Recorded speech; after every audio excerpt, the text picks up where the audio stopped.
आज से तू रोज एक अजनबी मर्द के साथ संभोग करेगी। अगर ऐसा नहीं की तो तुम्हारा अप्सरा से सुंदर शरीर जलकर बदसूरत हो जाएगी।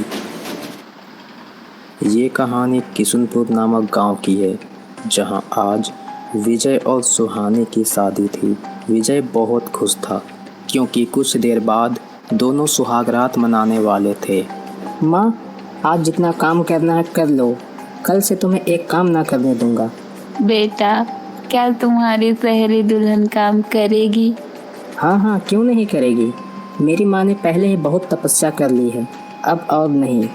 शादी के बाद हमारे साथ शहर चलकर साथ रहोगी और आप कोई भी काम नहीं करोगी। बेटा, तुमने इतना कह दिया वही बहुत है। तू शहर जा और नई जिंदगी खुशी खुशी जी।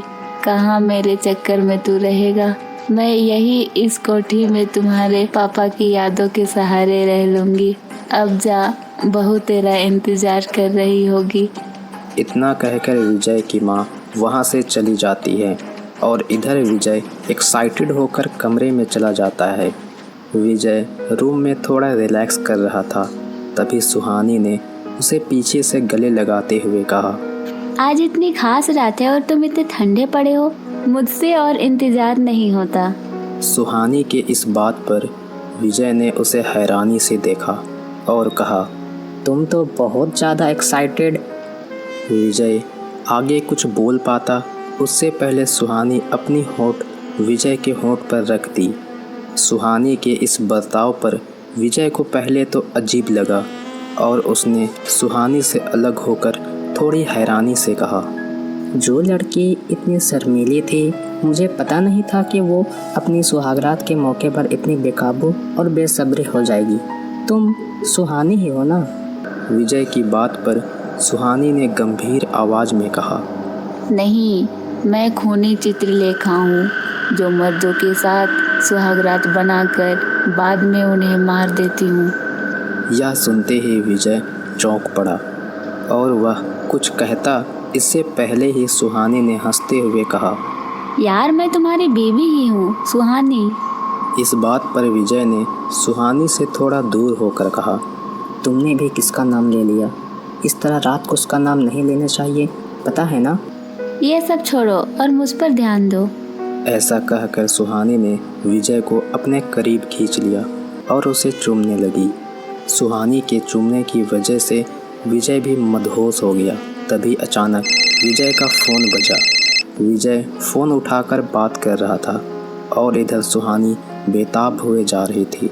विजय जैसे फ़ोन रखा, सुहानी विजय से लिपट गई। सुहानी की ये सब हरकत देख विजय मन ही मन सोचने लगा, आज से पहले इसका ऐसा रुख नहीं देखा। ये मेरी सुहानी ही है ना? इतने में सुहानी विजय को खींचकर बिस्तर पर ले गई और उसे चूमने लगी। विजय भी अब मदहोश हो चुका था और दोनों ने सुहाग रात मनाया। कुछ देर बाद विजय गहरी गहरी सांसें लेने लगा, फिर कहा, रुको तो थोड़ा देर। कहाँ? इस वक्त बीच में कहाँ जा रहे हो? आओ ना। आता हूँ, फिर मैं तुम्हारा अरमान पूरा करूँगा। सुहानी के इस अजीब बर्ताव देख विजय सोचने लगा, आज अचानक सुहानी को हो क्या गया है? सुहानी तो ऐसा नहीं करती थी। विजय रूम की खिड़की के पास जाकर एक सिगरेट जलाता है। विजय एक मंजिला मकान पर खड़ा था, तभी उसकी नज़र नीचे गार्डन में गई और वहाँ देखते ही विजय का गला सूख गया। ओह गॉड, लाश कहाँ से आई यहाँ? विजय के सामने ज़मीन पर एक लड़की की बॉडी पड़ी थी जो दुल्हन के जोड़े पर थी। उसने घबराते हुए ध्यान से देखा तो उसकी आंखों को यकीन नहीं हुआ, क्योंकि वो लाश किसी और की नहीं बल्कि उसकी पत्नी सुहानी की थी। उसने घबराते हुए धीरे से कहा, अंदर जो बैठी है वो अगर सुहानी है तो फिर ये लड़की कौन है? और अगर ये सुहानी है तो अंदर कमरे में कौन है? विजय डर के मारे जैसे ही पीछे मुड़ा, उसका होश उड़ गया। उसके सामने एक भयानक चेहरा वाली चुड़ैल खड़ी थी। अगले दिन जब विजय की माँ रूम में गई तो वहाँ विजय की लाश पड़ी थी। देखते ही देखते वहाँ भीड़ इकट्ठा हो गई। उसी में से एक व्यक्ति ने कहा, ये सब खूनी चित्रलेखा का काम है, वही शादी के दिन मर्दों के साथ सुहागरात बनाकर बाद में उन्हें मार देती है। पता नहीं इस गांव को खूनी चित्रलेखा से मुक्ति कब मिलेगी। वहीं मोहित नाम का एक व्यक्ति खड़ा था जो ये सब सुन रहा था। कल उसका दोस्त शहर से आने वाला था, इसलिए अगले दिन वो उसे लेने जाता है। तो सुरेश, बहुत दिनों बाद कैसे आना हुआ? फ़ोन पर तो बताया नहीं तुमने। सरप्राइज था ना, इसलिए फ़ोन पर नहीं बताया।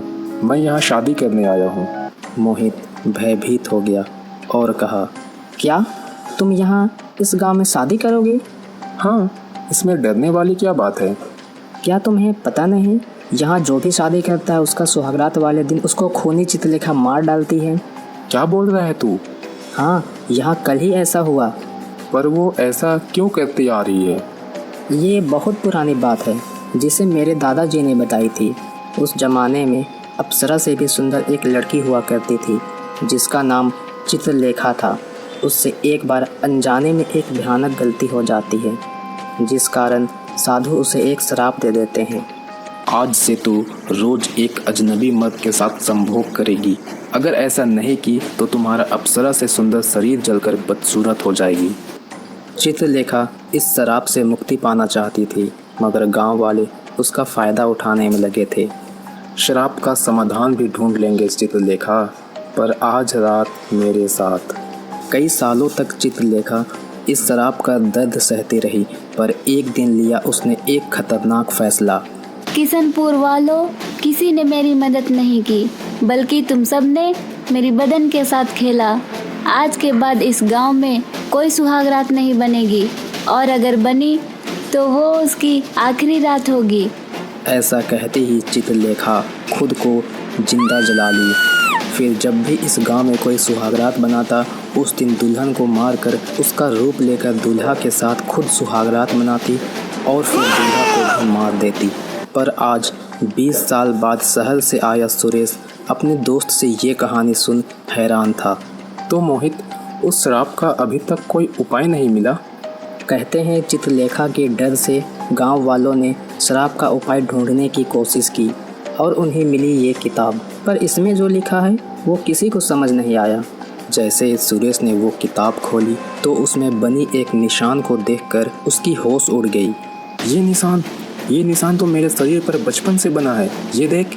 मोहित ने जैसे ही वो निशान को देखा, वो गुस्से से आग बबूला हो गया और पास में पड़े चाकू उठाकर सुरेश के गला में रख दिया।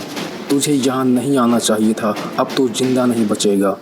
क्यों मोहित अपने ही दोस्त को मारना चाहता है? क्या है राज उस निशान का और किस गलती के कारण मिला चित्रलेखा को श्राप? जानने के लिए देखें खूनी चित्रलेखा भाग 2।